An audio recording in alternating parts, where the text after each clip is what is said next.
Hello, welcome back to Consume Communities, Consume Chats. Today we're going to be chatting with Viv Yao from Influence Marketing Agency, and also one of the 6 ladies that co-founded Besean. Viv's also one of my pals and my neighbour. We enjoy food and brisk walks along the canal during COVID together.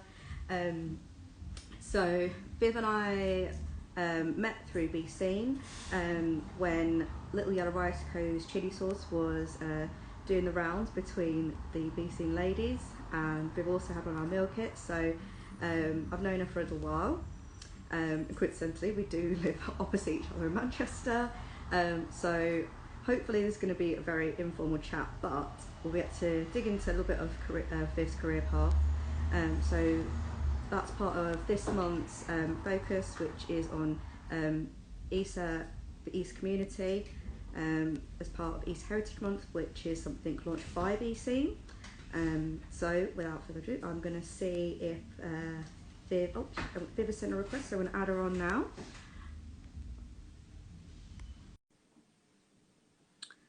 Let's see where she is. Come on, Viv. Here she is. Hey! I've just been holding this candle with for the past minute. Why does it so much? Thank you. Oh, is it COVID safe? Are you ready? Okay, yes, don't worry, it's COVID. Are you ready? Go. Oh, it worked! This is going to go viral. This is going to go viral. You are 1 year old today. Thank you, thank you. I think maybe we could say our friendship is 1 year old today. That will work. It's our one year anniversary-ish. Happy 1 year friendship anniversary. I'll never remember it ever again, but there we go. Oh, well, thank you very much. Yes, it is indeed my birthday. I've had 1 round free coffee at work. Been a good day. Nice. I saw you had McDonald's as well. I did, which is tradition. I am a very big McDonald's fan. Something that my dad instilled in me. I always have McDonald's on my birthday. Aww. Even when in Malaysia, I have McDonald's on my birthday. So, what did you get? We had a big tasty, 20 nuggets, and an apple pie. Oh, amazing. Great choices, great choices. Now, do you prefer McDonald's or KFC? It's very much like Sophie's choice for me, because both are very big. The thing about KFC though is KFC is my Boxing Day thing with my dad. Right, I see. So you just save that just for Boxing Day? It's more a Boxing Day thing, but I do like KFC. But I'm in the office today, so I have to be diplomatic and compromise. Whereas my good friend and non-executive here, Marisha Reynolds, does not like KFC, so we had to get McDonald's. Okay, let me just unpack that a little bit. Someone you work with doesn't like KFC. Did you say who was this that doesn't like KFC? She's my good friend and also non-executive at Consume Comms. Sam. So she does have some call on Right. the food here. Okay. We'll let it slide. But what does everyone else think in the comments? Fran Rob has said McDonald's. Hi, Fran Rob. My friend, my best mate. Hi, welcome to our career chat about McDonald's. This is a different debate. You should have come on the other series when we were doing food chats. Oh, sorry. Yeah, okay, sorry. I'm derailing the chat. But I'm KFC, just FYI. Everyone loves KFC. Don't understand myself. Apart from vegans. Why she doesn't love it. She did also order a wrap one time at McDonald's. I mean, there's a lot to unpack. It's a whole other series. A wrap. Unless it's like the breakfast wrap. I'm not sure about the wrap. It is a lighter option though. But yes, I appreciate that. We're not here to talk about just McDonald's. We can come back to it. We can come back to it in the conclusion. We'll circle back round. Yes. I'll go into business mode. Okay, circle back round. So tell us, Viv, a little bit about yourself. I've only briefly set the scene of how we met, but tell us a little bit about how you came to be running a founder of an influencer marketing agency, and then we'll move on to Besean. Yeah, sounds good. So, like, I think when people think of like starting a business, it's all really like strategic and formal and like very Dragon's Den-esque almost, when actually that really wasn't the case with me. I left London after working in talent management. I used to work for a talent management agency managing YouTubers and influencers, etc. And then I came back up north without a job. So I was unemployed for like a month, living back at my mum's house for the first time since I was like 18. So that was like a really weird experience.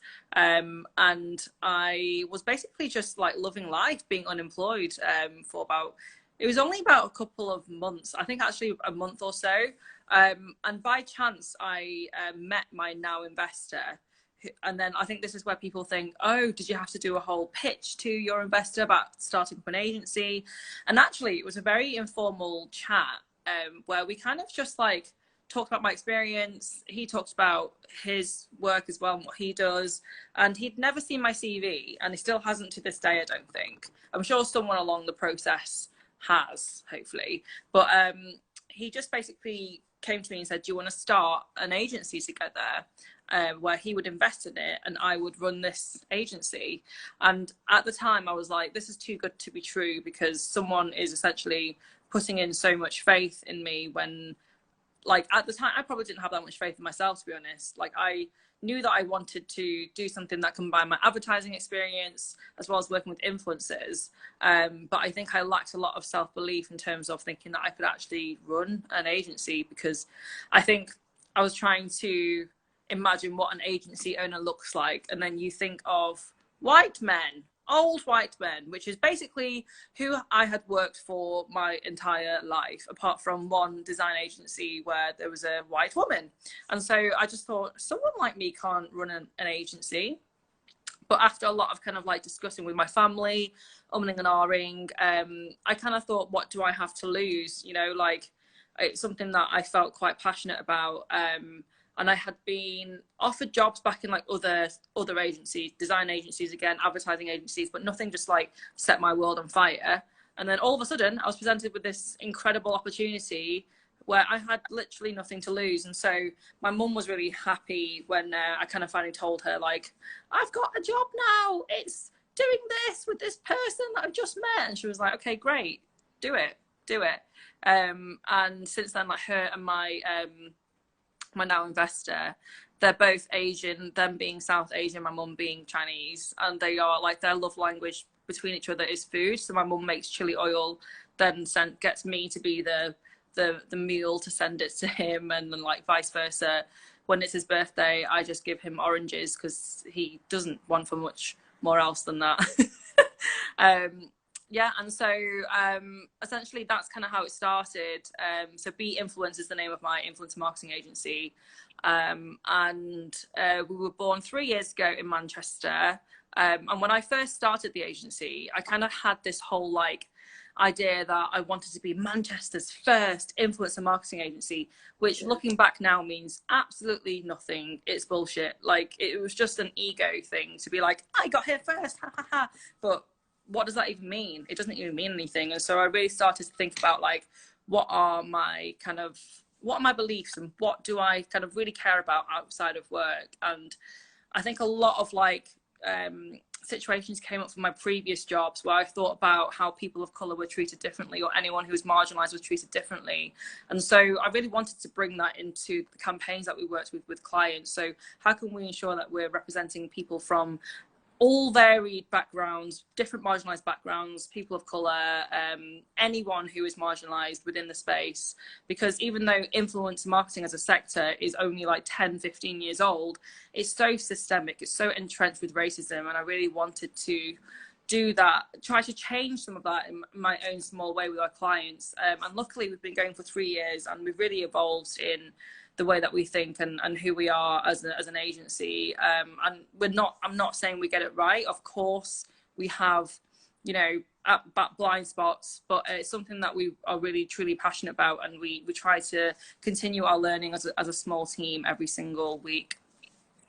And I think that's what I really liked about you when I saw Be Influencers, that it's kind of a similar kind of road to what I tried to do when I was running Glug in Yorkshire, you know, showcasing the role models and trying to find a voice for people that didn't necessarily have it. And I've definitely been on a learning journey with all 6 of you ladies and the rest of the community, because yes, we get it wrong, but it's definitely a learning curve for people that say, I can't curate diversity on a panel. It's definitely been a learning curve, and I've looked back at the times I have said that when I was running Glug, and like I say, being an agency owner, I never thought I would be an agency owner because I didn't think I was professional enough or sensible enough, and I'm like a foot smaller than you, so I have tiny little woman syndrome as well. And generally everyone that does tech marketing is at least 6'4" and a white male, so see me. So finding that space, yeah, I think it's when you start out in that agency, it's in that kind of career, it's nice to find someone else. And now we've you've kind of signposted so many other things. I'm really hoping that we'll see a change in the industry, and you know, it won't be a case of like making an effort to create those diverse panels. It'll just be, you know, those people will be visible now. But how did you end up in influencer marketing? You know, what did you do at uni? What was your what was the path into that? Yeah. Before I get into that, I just wanted to have a rant, because I feel like we talk a lot about like how we see so much like underrepresentation of people of color. Like we saw this panel that was put on by this big media company, which was all white people on a panel about diversity and inclusion, and you're just like, what the fuck? Okay, so the diversity and inclusion aspect is the fact that they're all women, and that's as far as it extends.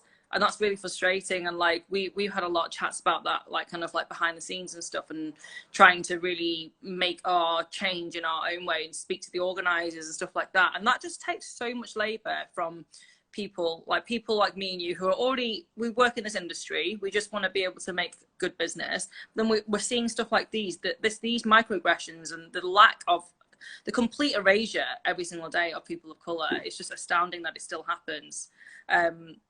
But yeah, and I also remember a time when you're talking about how people don't expect you as a small Asian woman, a small EC woman, to be owning your own agency. The same experience has happened to me as well, where I was at a networking event with, and it was an agency owners event. So you expected all the participants there to be agency owners.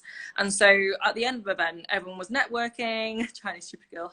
Oh my God, my 2 favorite Northerners. Northern. Yeah, she's not Northern. She's from Kent, mate. From Kent. Oops. And yeah, so we're at this networking event, and someone came up to me and my friend who was a white man, and then he basically just started talking to us as if I worked for this white man, which was just like, you know, you wouldn't have assumed that if I wasn't Asian, if I wasn't a Chinese woman.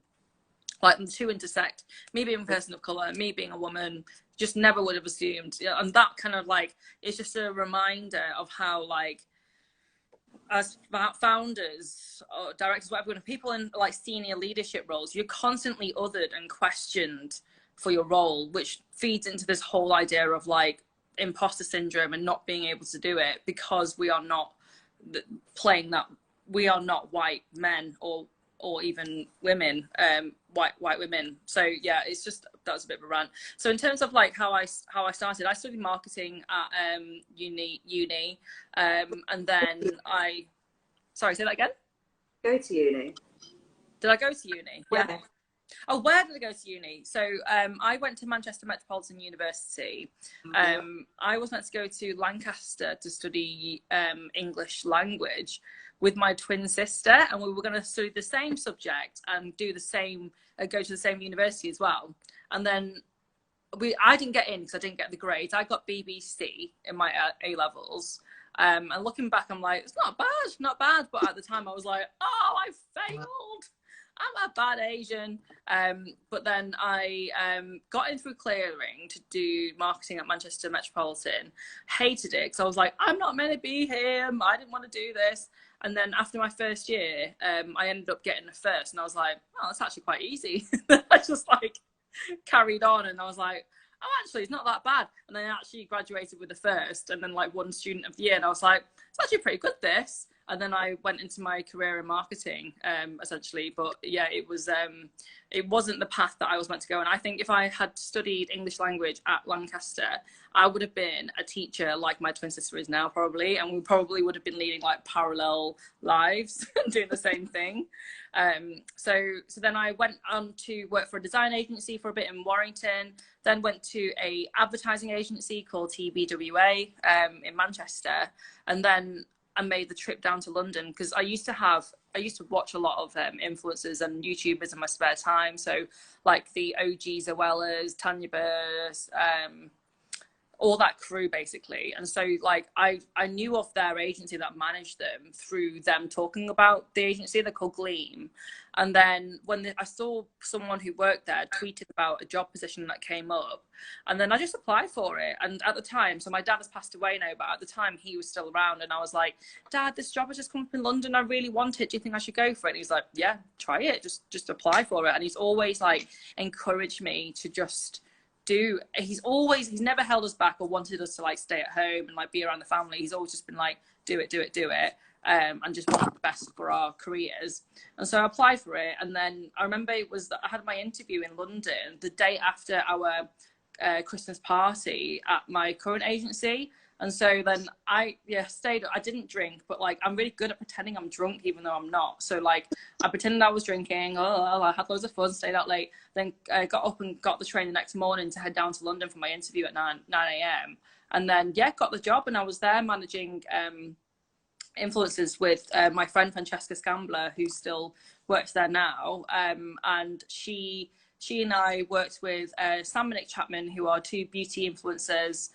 They've now retired. The Saucony Jolies, who are family influencers, managed a fitness talent and a comedy talent for a bit. And that kind of like spanned so much, like in terms of like the brand partnerships. They had like licensing deals with like book publishers. They had makeup brushes, beauty lines, fitness wear, like lots of different things, photo shoots and press and all that kind of stuff. So it basically involved, I'm not drunk right now.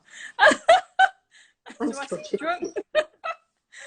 So I basically, it involved us basically managing their entire career. So whatever they wanted to do in terms of their own pursuits, we would be involved in that and making that happen with them. So it was a really great job. Like I really got to grips with like living in London and like learning how to work with talent very closely, learning how influencer marketing works, but from like the talent perspective rather than like the brand or client or agency perspective. So it was extremely in-depth, and I was only there for like 2 years before I had enough of London, and I was like, I'm going back up north now, because I was just like, well, like personal reasons, like my dad had passed away in the time that I was in London, so I was really yearning for my family back at home. And I realized that I was traveling back up north basically every single weekend, and then I was just like really thinking about my life. Like I was having basically an existential crisis in bed, like why am I here? Like, is this job enough to keep me here? And unfortunately, I kind of felt like I just lost my passion for the job because of life stuff, you know, like I just wanted to be near family and have my family roots. And I was happy to pack up that job, you know, to go be around my family again. And I hadn't regretted it since. Like I love being in Manchester. I feel like if you're in London and you're not having a good time, it just compounds on that. Yeah, that's strange. I always thought you spent longer. So as today is my birthday, is the day that I left home, like 20 years ago. So maybe I'm a northerner now because I've lived up north for like 20 years. We'll take you in as a northerner. Yeah, I think we like Manchester. So, but yeah, I think I think everyone does a little bit in London, but I think if you're not having a good time in London, it really compounds on you're not having a good time. But I also love that my dad's a bit like that. My dad's quite supportive, but when I said I'm going to go to Leicester to do design and not do any kind of science-based accountancy or law degree, but I should have met my mother one day. Judy was not as happy about that. And yeah, so I always find it very interesting when you tell me about influence marketing, because my agency is very different to that. Influence marketing and the kind of people that you grew up with, like Zoella, that absolutely wasn't a thing, that didn't exist. I didn't grow up with any of that. So I always find it interesting as to like what you do, and we've kind of spoken in the past about me wanting to like to do like collabs with some of our retail clients now, because the type of marketing we do is very, I don't know, like bread and butter, like we do SEO and tech marketing is very dry. So I just find it interesting to see, how did you end up in a career with an influence marketing agency? Because previously the only person we've spoken to is Steve Bartlett, but right at the beginning of Social Chain, when they were like a year or two in, and just seeing like how those agencies work. I particularly like yours because, like you say, you're using it, trying to do your thing, make sure that we do, as people of colour, we have a space and we are more visible. And that leads us on to Besean and July last year, which I think is impressive. If you want to share a little bit about getting the petition started. Yeah, of course. Yeah.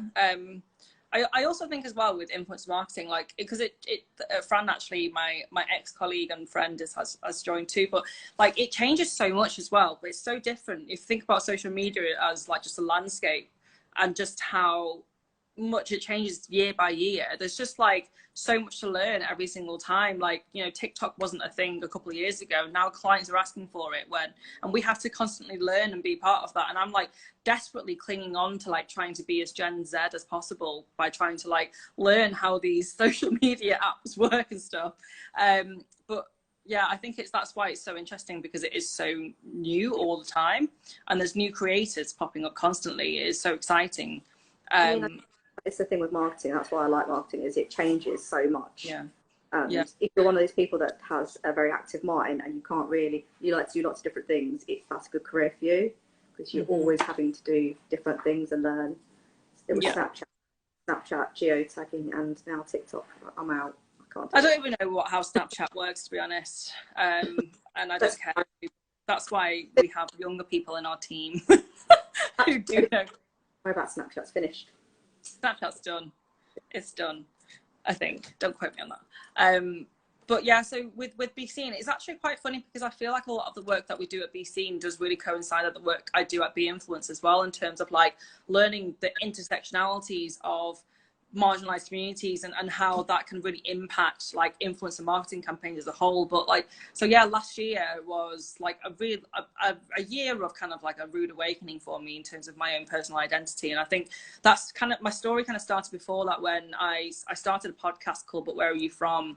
And it was mainly me just chatting about being a British Chinese woman. Like it was very focused on just like me figuring out stuff myself, and trying to understand who I was, and giving the space for me to talk about that. And luckily people listened, and like we found commonalities between like East and Southeast Asian people who were just like, I've gone through a very similar journey of being very white assimilating, not recognizing microaggressions like in the workplace and with friends until we've gotten a bit older, and we've kind of learned more about like the racial discourse, especially being an EC woman in Britain as well. I think like it's a very different experience, and there hasn't really been that much conversation around that up until the past 18 months. And then when like we started hearing more about COVID and COVID related racism, and just seeing all that come together on in the media, and how they were depicting people that look like me and you on COVID related media, I was just like, wait a second, there is something not right here. And like, I remember speaking to Georgie about it as well, because Georgie was kind of trying to figure this out too. And she was like helping me like report to the BBC, to the Guardian, like they were like the big media outlets were like the main perpetrators. And we were basically all just trying to individually combat the media and tell the media to stop kind of like conflating EC people with COVID, because it was having detrimental effects in terms of like COVID related incidents and racism. And then through social media, again, like I met Mayan. Oh, thanks, Linda. I've learned so much from you as well. Charlie, Kai, Amy, Carly. And we all kind of just connected through Instagram. Mayan basically Instagram storied that the fact that she was like complaining to the Guardian.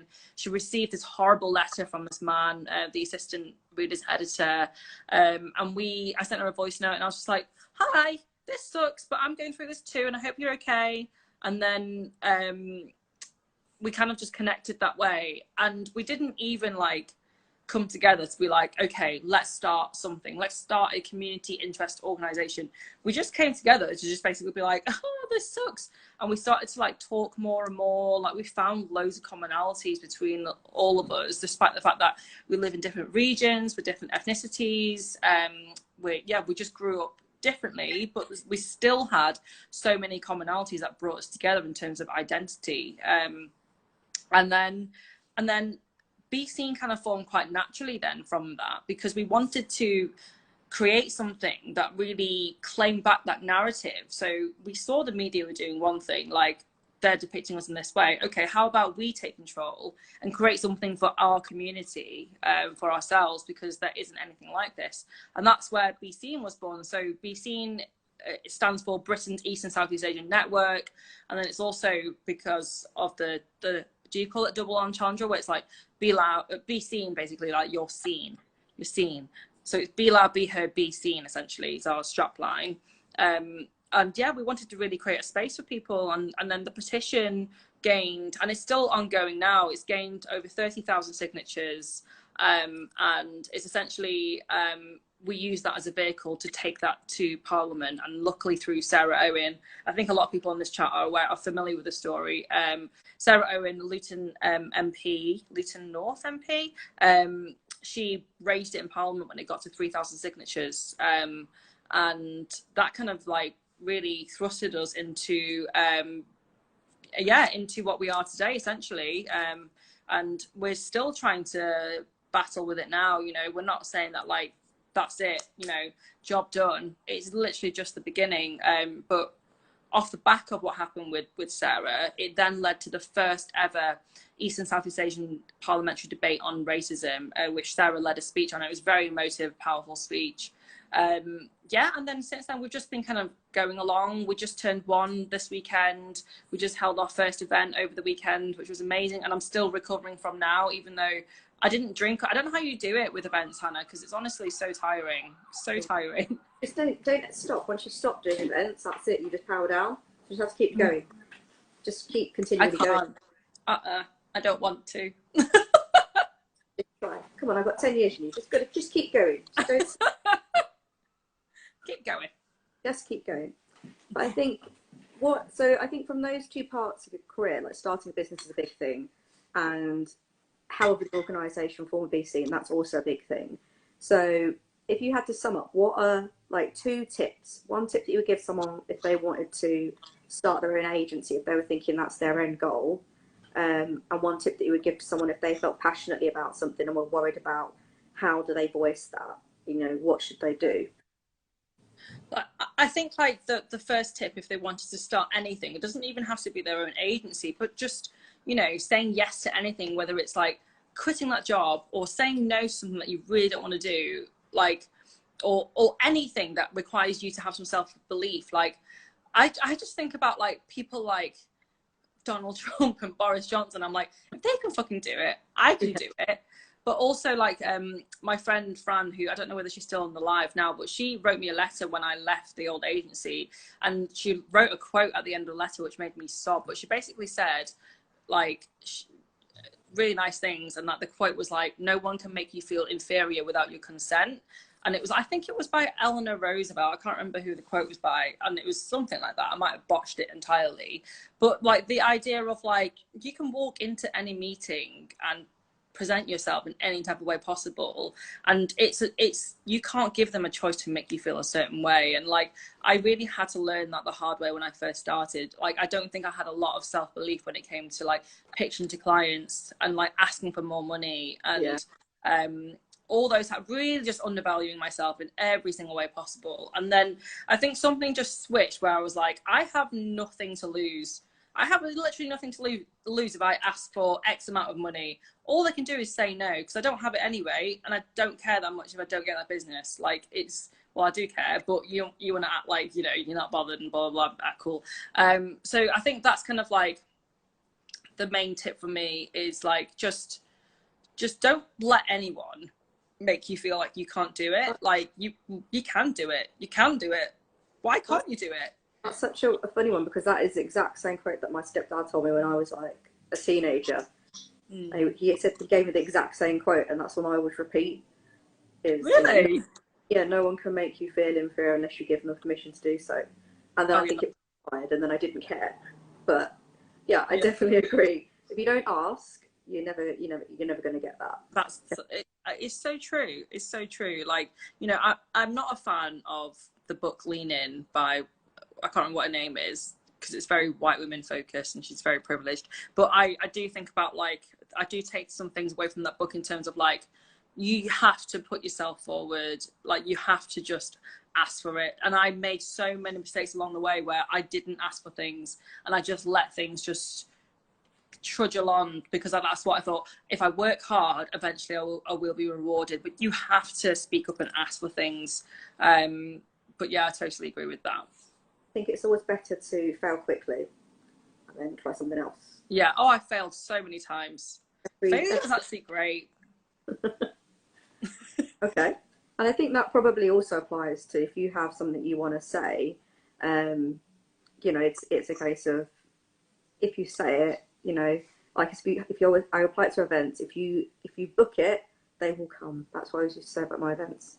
Oh, yeah. Actually, I really agree with that. I've got an affirmation that I found on TikTok, and it says something like, I write it on my notes phone and on my notes on my phone, and it says something like, I don't wait for things to, I don't ask for things just come to me. And you're meant to like manifest this like affirmation that opportunity will just come to you if you just kind of like repeat. Obviously, there's like things to make that happen, but I do truly agree that like, yeah, things will come to you, like, if you do the things that make it happen.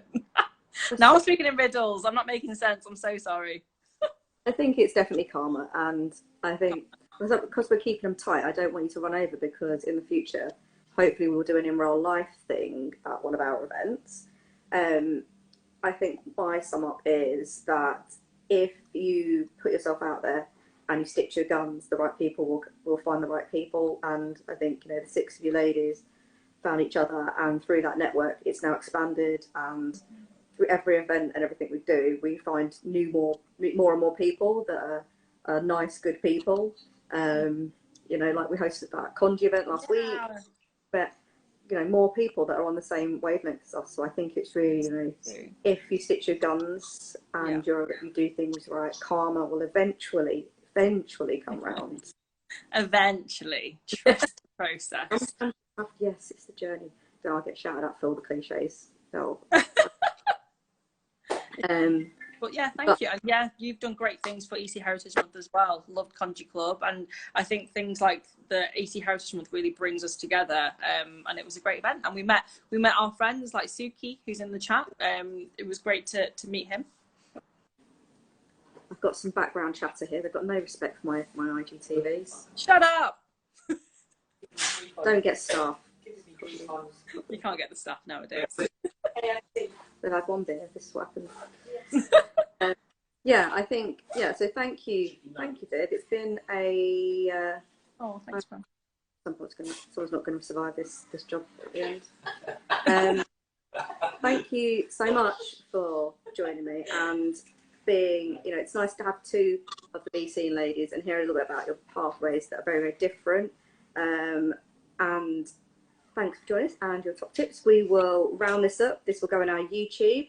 so you'll be able to find it and play it back and share it with people. And I'm sure we'll see each other very soon, crossing paths along the way. Say happy birthday to Hannah one more time, everyone. Blow the camera, sorry. Happy birthday! Woo! Yeah, you did it! Happy birthday! Thank you. Thanks, everyone. Bye. Bye.